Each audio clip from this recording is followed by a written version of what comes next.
This is Dan Ferrisi, Editor-in-Chief with Commercial Integrator, welcoming you to AV Plus, the podcast for the commercial AV integration industry. We're really happy to be joined today by Ron Berty, who is Business Development Manager with Matrox. He's a real industry thought leader whom I've spoken to many times, and he always has interesting perspectives to add to the pressing conversations and topics of the day in the commercial AV industry. Today, we're going to be talking about some misconceptions in our industry, particularly that there's a one-size-fits-all approach when it comes to video over IP transmission and implementing AV over IP technology. Ron explains why that's a misconception and gets into all the details about the nuances of both video over IP and AV over IP. It'll be a really interesting conversation. I think you'll enjoy it. Welcome to AV Plus. As always, please like and subscribe to our YouTube page. And please subscribe to the AV Plus podcast on Apple and on Spotify.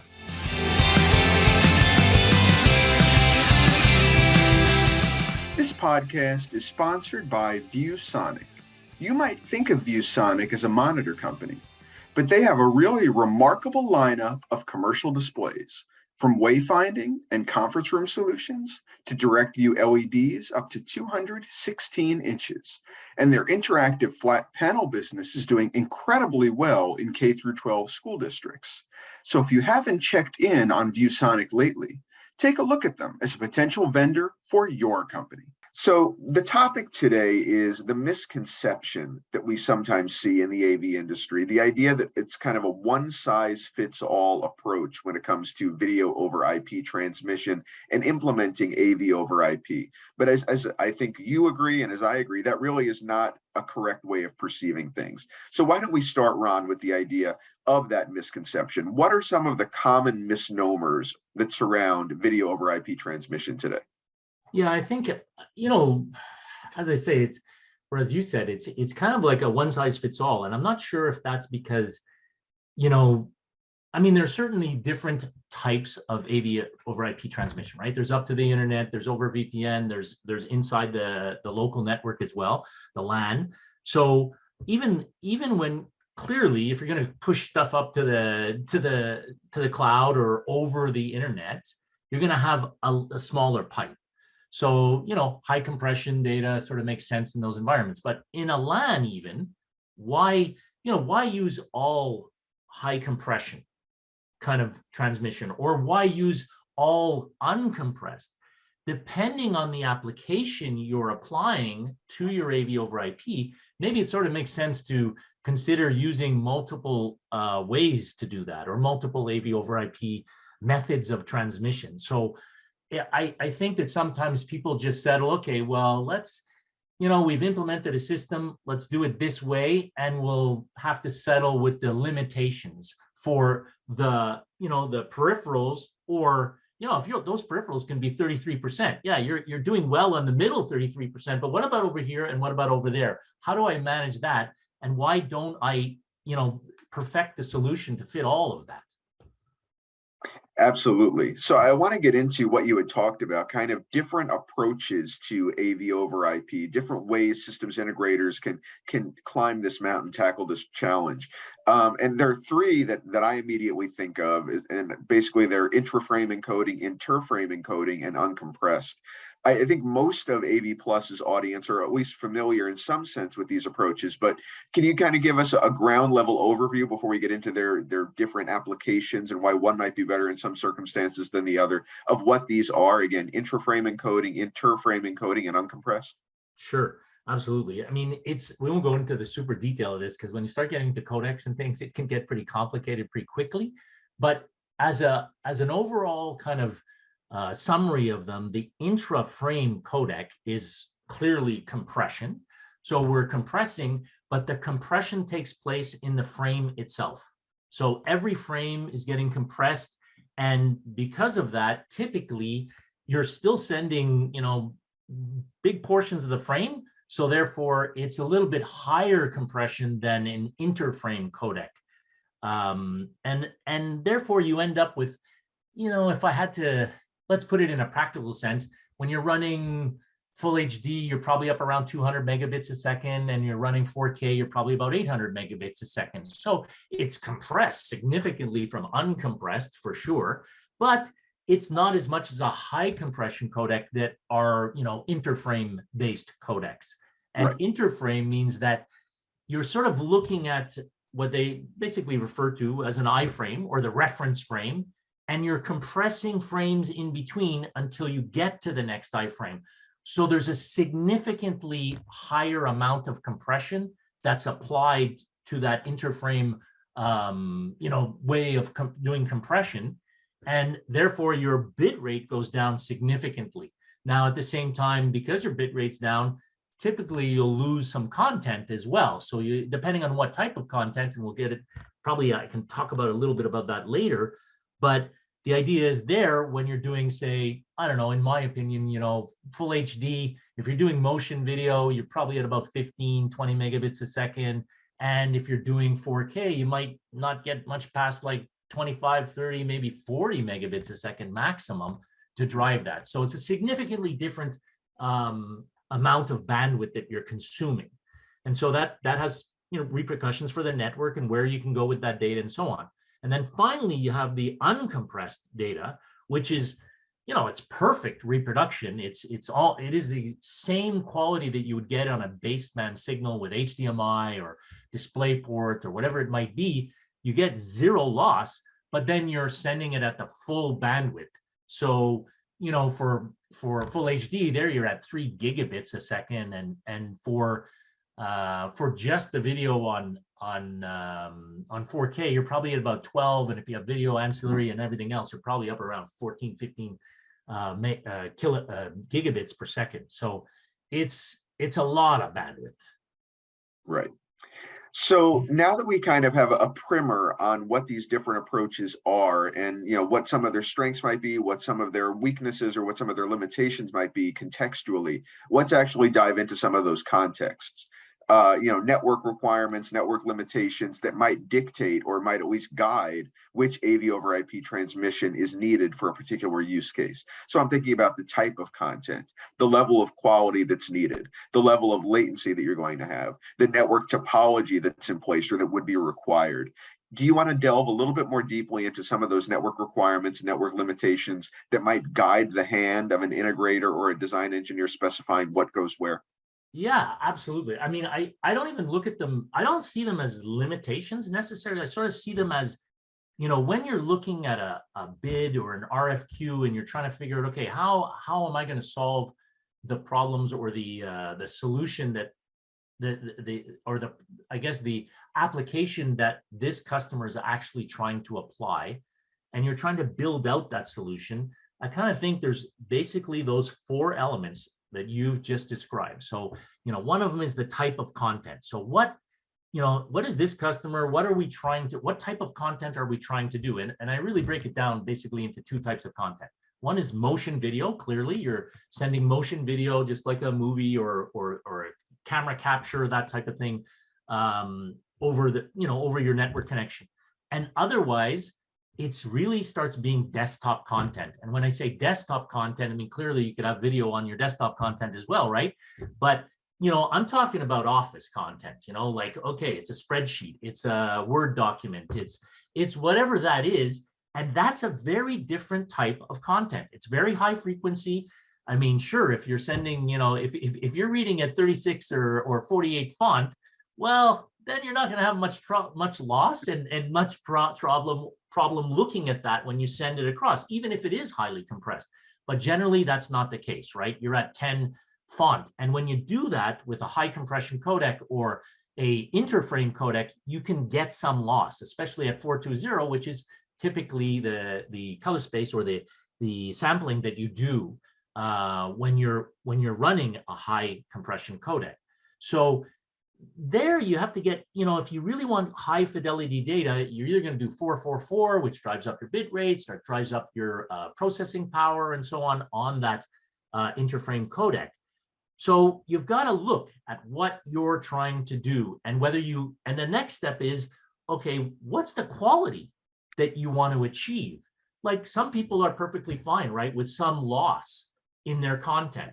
So you can have lossy content, which is perfectly fine. Hey, I'm just putting up an image for reference. and I don't need to see all the details, or I don't mind if there's a line missing in Excel because, okay, it's good enough. People are getting the idea because it's just pie charts or whatever it might be. So, all right, you can live with that. Or maybe you're looking for something better, which, maybe is visually lossless content, which is, you think of it, when I say visually lossless, I kind of think of that as okay, you and I could agree, well, it is, it's sort of subjective, but it's not. It's actually, there is ways to quantify visually lossless content technically. So it's important to remember that when someone says visually lossless, literally it is lossless from the, the eyes point of view, your brain being able to perceive the loss. And then finally, in some cases, it's absolutely required that it's lossless. So that's the quality side of things. That's, again, one of the elements. So really, are you looking lossy? Okay, I can live with visually lossless, or I absolutely must have to have that lossless content. Then you mentioned it again, latency. So latency is a key element. Depending on the AV over IP method you choose, you get a different type of latency typically. All of them can be good. Uncompressed solution is perfect, right? It's basically zero latency. Your network travel almost the speed of light if you're using fiber optic transmission on your network. That's pretty much your latency, which is pretty damn close to zero, absolute zero.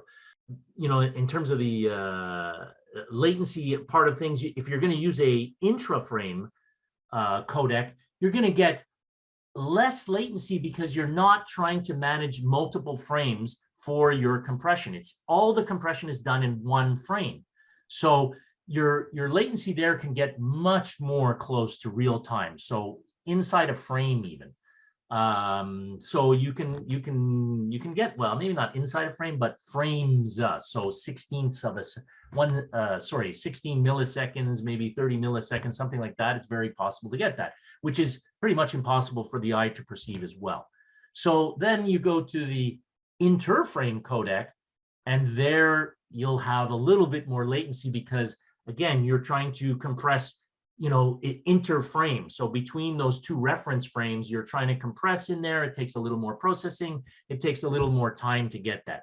You can still get pretty low. So, I mean, one of our solutions can get as low as 50 milliseconds, but, typical, it might be, 300-400 milliseconds. But you can bring it down. People, obviously, different manufacturers have done that, and we've got it down to a better solution to get decent latency, but then it's perceptible for sure, no question about that. And finally, I think the last thing that you kind of look at is the network topology. So where are you trying to, what's the geographic space that you're trying to traverse? Is it just locally on the LAN and you're pushing across the building that you're in, or over even from building to building with fiber optic connectivity between buildings and so on? That's a relatively secure space and reliable network transmission. But when you start trying to think about, okay, wait a minute, I'm going to move from one campus to another, and I'm connected by a VPN, and I have a limited pipe between those two LANs that I'm connecting over the WAN via VPN. Mm-hmm. Well, you're not going to go and spend whatever to get a gig connection. It starts costing a lot of money with the network or the service provider, right? And especially if you're going to try to do that over between cities or from one continent to another. So there you're going over the internet, you have a limited pipeline, and you're going to start trying to compress that and still try to keep the latency to a degree, but you've got to recognize the network environments or the geographic environments that you're trying to traverse. And you might use a different solution for one versus another. In terms of environments, because you used that word, environments, I want to think about some applications and verticals and use cases and how some of the background information that you've armed us with is actually applicable kind of in the day-to-day applications that integrators find. And I think it might be useful to counterpose maybe the medical field versus the control room field. and how AV over IP technology is utilized in each. The elements required, what it's needed for, implications with regard to bandwidth, et cetera. Do you want to maybe counterpose control rooms in medical and just talk about that a bit? Sure. We can yeah, again, these are sort of environments in which you might, you can find the different elements and apply them. So in a control room, for instance, could be military, could be police, could be just standard control room for whatever, even oil and gas, whatever. You're typically getting outside information that's brought into the control room, and that might be, I don't know, we can city control room for traffic control. You might have street cams out there that are showing you data that's real time outside, and that's being sent either over cell phone, Wi-Fi, whatever it might be typically, and there's going to be some delay, and you're going to compress the data. Mm-hmm. So you're going to use a high compression interframe codec to get that to you into the control room. So, okay, you're using it there. You might use it in the control room, especially if you're looking at those camera feeds. I mean, they're going to be very visible. You're going to see what's happening in the traffic, how backed up things are, what the accident, do I have to call in, fire department and that sort of thing. It's going to be very visible, very obvious, that part of it. But then in the control room itself, you'd be sharing that data, right, between the control room operators. And while they're looking at it, they're making decisions on it. And inside the control room itself, once the data arrives in there, you want to synchronize that data and keep it real time for each one of the operators so that they're all seeing the content evenly, equally, and synchronized, so that if they are collaborating with each other, they're looking at the same data at the same time. So when the content comes into the control room, you might change the type of data that you're sending via and push it via intraframe, or even uncompressed if you really want to get it that perfect. It drives up your bandwidth, and your network may have to change clearly in the control room space in that environment. But there is a way to do that and keep things synchronized. And then, like I said, you're going to sort of look at it from the point of view of, okay, do I want to go to fully uncompressed and have zero latency and build a network that drives it that way? Or is it good enough to be visually lossless and have, effectively near real time, where there's 30 or 40 or 50 milliseconds of latency with an intraframe codec that I'm just pushing around, and I can keep my network less complex because it's still a 1 gig or maybe a mixed 1 and 10 gig network to even drive both full HD and 4K. Right. So you can do that. And then at the same time, you may be sharing that information from, if it's a bigger environment like a NASA type environment where, you've got Houston, you've got the Florida based launch areas, and then Houston control, then those people are sharing data too. And they may have big pipes in the cloud that are moving data, but maybe you're not going to do it at fully uncompressed. You would do that maybe with intraframe. Who knows? I have no idea what size of pipes they actually pay for. I think they probably have some decent budget, so maybe they do push those big pipes. But it all becomes, how important is that real-time and synchronized data being pushed from one place to another, and also what degree do you need the detail. So going back to the sort of traffic management thing, like we said, the camera views, I don't think you need absolute perfect detail to get the idea of what's happening in the environment. On the other hand, maybe you want to see a license plate, so maybe you do need to have very, very good quality from there. But certainly inside, there may be spreadsheets, there may be data that's piling up in terms of the traffic that's building up and the time frames and so on. So maybe those spreadsheets, moving them around and people seeing them, need to be very clear and easy for people to read without any missing data or any obscured letters or numbers and so on. So yeah, maybe intraframe or uncompressed makes sense there. But it all comes down to the application itself. And typically what I see from the experiences that we've had at Matrox and so on, and even just generally things out there, it's oftentimes a mix of those different environments and those different types sorry, not different necessarily environments. In the environments, it's different types of transmission, AV override transmission that you want to be able to assemble and manage in them. On the medical side, I'm kind of thinking, okay, there's a place where, and in fact, we've seen requirements for this in some of the RFQs we've taken a look at, where they need real-time, perfect data. And that's, you can imagine the application of a hospital. And you've got, these days, the operating rooms typically have a control room literally outside of the operating rooms. So there are people inside the operating room working and dealing with the that environment and helping people to survive or help them to live a better life with different things that we can do to help them. And in those environments, you would have screens and so on now, and there's doctors looking at X-rays and MRIs and all that sort of thing. And the quality that has to be there has to be perfect. So in those environments, uncompressed just for the quality. Now, it may be that the machine may be directly that's driving that content, may be right in the operating room. At the same time, and if you've got that baseband connection, then you don't need AV over IP. But where it does come into play is sharing that data outside the operating room. So as an example, hey, third-year student medical surgeon is now in the operating doing his work and comes into a situation where maybe he's seeing something that he's not used to seeing and he wants to consult. It may be that the 20-year veteran head of the department in that teaching hospital is in one of the other operating rooms and they want to consult. So share the data with uncompressed, perfect, zero latency, quality of your AV over IP, and that way, you're not missing a thing. Everything is perfect, everything is aligned, and that consultation in terms of seeing what's going on and saying, no, yeah, this is common occurrence. Let's deal with it this way, and you're getting that experience and sharing it. And let's face it, that's the chances of always that 20-year veteran head of the department being in the operating room next door isn't always the case.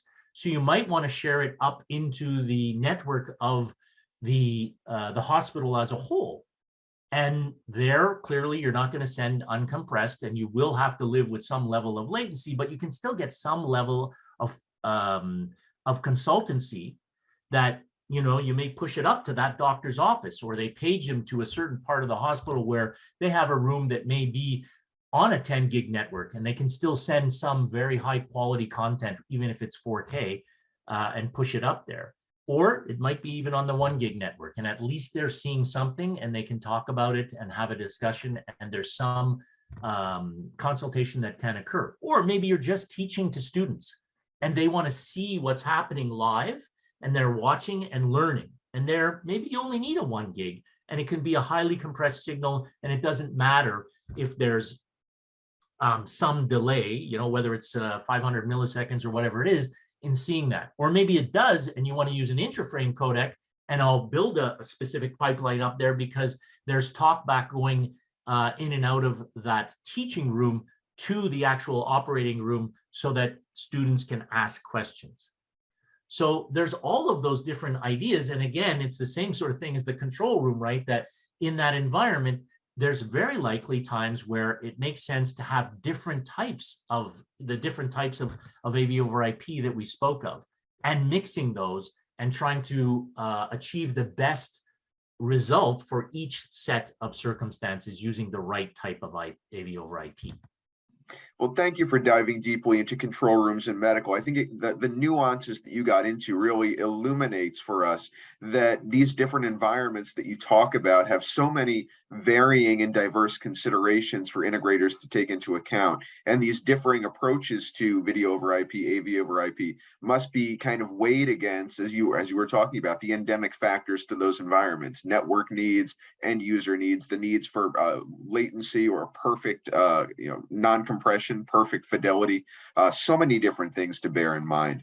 As we begin to start to wrap up the podcast now, I did want to talk at least a little bit about IPMX.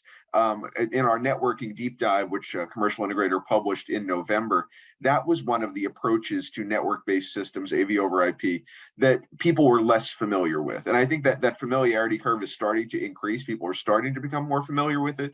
But can you share just a little bit about how IPMX is simplifying AV over IP transmission? I think a lot of people don't fully have their hands around it yet. Yeah, absolutely. I mean, the idea is that it's a standard and it's born from the SMPTE 2110 environment and NMOS in terms of discovery and routing. So these are sort of open standards that exist. They come from the broadcast side, and then broadcast. Yeah, it's similar to what we use in Pro AV, but not necessarily exactly the same. So what IPMX does, in a very general statement, is it reduces the requirements for complex network setups to be able to use in more friendly Pro AV environments. So in a general sense, it does that. And what it comes with even now is that it supports intraframe compression with JPEG XS, and it supports fully uncompressed. So, in the same standard, you get those two things.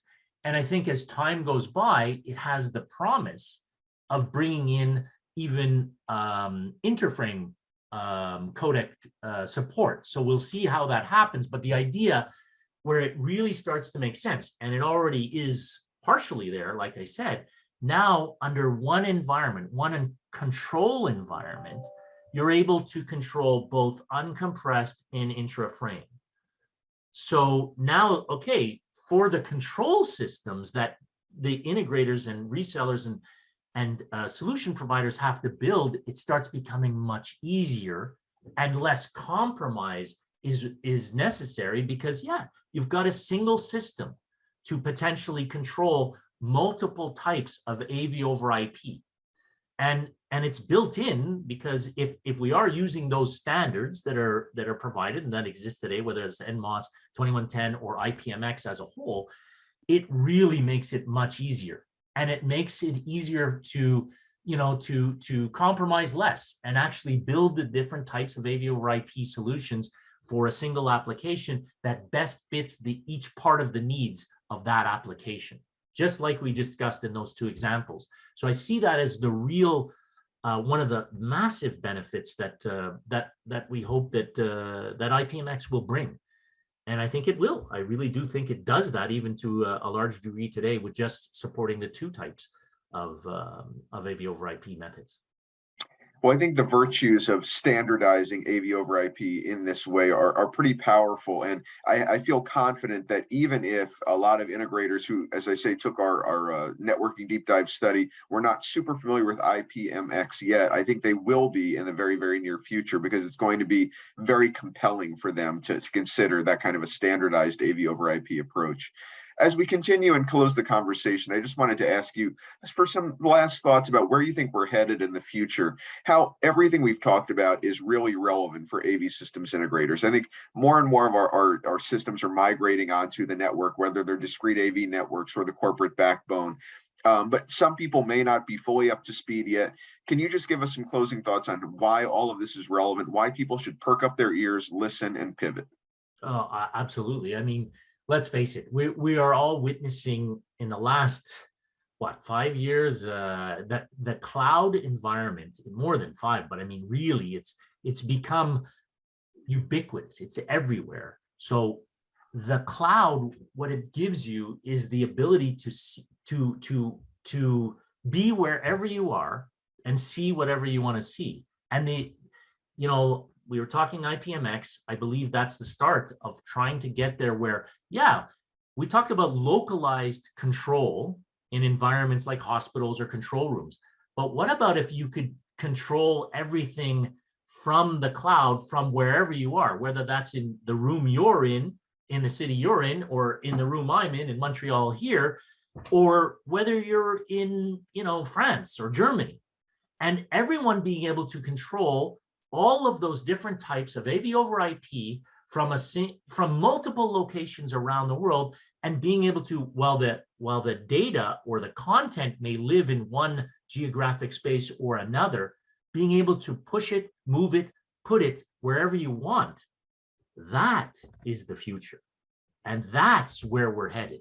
It may take more time, but the first step is being able to do it in a standardized way, in a local environment, with multiple types of AV over IP, all the main types that you want to do so that you can maximize your effectiveness in each type, but then doing it from anywhere in any environment. Well, I think you've given us a lot to think about, Ron. I know you don't bill yourself as a soothsayer, but I think you're giving us a view into the future. You're predicting where things are going, and I think it's very perceptive. I hope that the AV Plus audience is listening, because I believe this is the direction we're going, and you're ahead of the curve on it. Well, I appreciate that. And honestly, I think more people are definitely learning about it and thinking about that too. So it's not just us. I don't think it's, Matrox, or I think there's a lot of companies heading in this direction. So I'm really excited about it, to be honest. It's going to be a pretty fun next few years for us all. I second that, and Commercial Integrator feels exactly the same way. It's going to be a really fun next few years as we see ever more network-based deployments and perhaps the adoption of standards on a really wide-scale level. So happy to have been joined today by Ron Berty, who is Business Development Manager with Matrox Video. Thank you for being here, Ron, as always. Always a pleasure. Thanks for inviting me. My name is Dan Ferrisi, Editor-in-Chief with Commercial Integrator and host of the AV Plus podcast. Please check back on commercialintegrator.com each and every Friday for a new edition of the AV Plus podcast, the podcast for the commercial AV integration industry. Meantime, have a great rest of the day, and thank you as always for tuning in.